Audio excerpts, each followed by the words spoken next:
भारत की खोज हिंदी की सहायक पाठ्य पुस्तक से आज आपका नया पाठ है। पाठ संख्या 5, नई समस्याएं।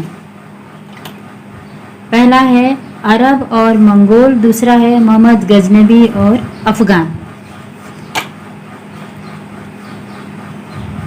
अरब और मंगोल और मोहम्मद गजनवी और अफगान, इन दो शीर्षकों को मैंने मिला करके एक शीर्षक बना रखा है ताकि आपको परीक्षाओं में सारांश लिखने में आसानी होगी।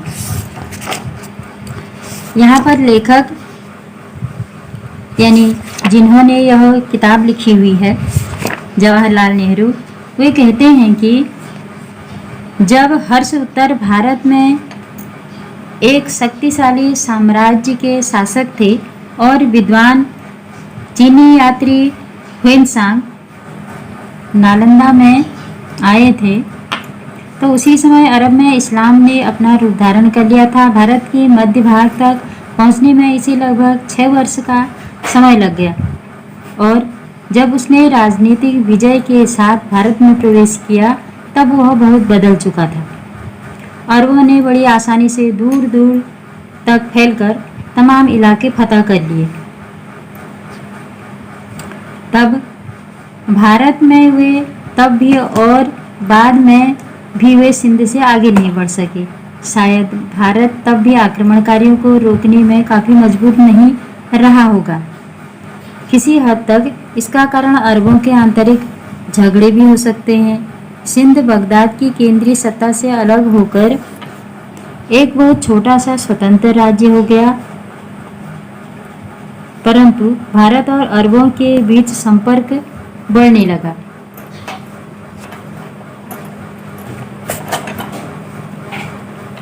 हर्ष के शासन के अंतिम सोपान के और उनका राज्य बढ़ रहा था। उनके उत्तराधिकारियों में उनके समान अर्थात हर्ष के समान योग्यता का पूर्ण रूप से अभाव था। इसलिए अरब के लोग बार बार भारत आने का प्रयास करते रहे, परंतु वह सिंध पर आकर, यानी वह भारत का ही हिस्सा है, वहाँ आते और वहाँ तक अपना राज्य करते। इसलिए बगदाद से भारत के अच्छे संबंध बन गए। दोनों में व्यापार वाणिज्य होने लगा। लगातार आवागमन के कारण अरबी तथा मंगोल, इन दोनों लोगों में भारत में रहने की नीतियां बढ़ने लगी और भारत में इनकी कई मस्जिदें बन गई। पर तत्कालीन समाज या राजनीति में ने उनका विरोध नहीं किया, क्योंकि उस समय की राजनीतिक और सामाजिक स्थिति इतनी परिपक्व नहीं थी। जब राजनीतिक स्थिति ही अपरिपक्व होगी तो सामाजिक स्थिति स्वतः ही अपरिपक्व रह जाएगी। 1000 ईस्वी के आसपास मोहम्मद गजनवी ने भारत पर आक्रमण कर दिया। कहा जाता है कि उसने भारत को 17 बार लूटा, हिंदुओं को मौत के घाट उतार डाला। गजनवी भी उत्तर भारत की ओर से आया था, क्योंकि वह अफगानिस्तान का था। उसके इस कृत्य से हिंदुओं के मन में मुसलमानों के प्रति घोर घृणा पैदा हो गई।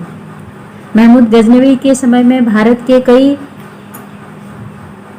हिस्सों में पृथ्वीराज चौहान का राज्य था, पर भारत में आंतरिक अशांति होने के कारण पृथ्वीराज कुछ कर नहीं पाए, वे प्रभावहीन रहे।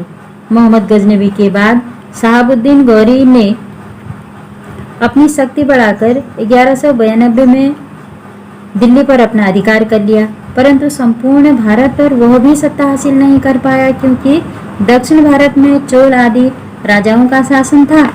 बाद में बहमनी और विजयनगर राज्यों ने भी खूब उन्नति की, परंतु केंद्रीय शासन व्यवस्था कमजोर होने के कारण 1526 ईस्वी में भारत में मुगल साम्राज्य की स्थापना हो गई।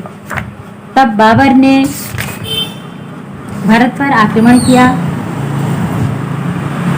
और मुगल वंश की नींव डाली।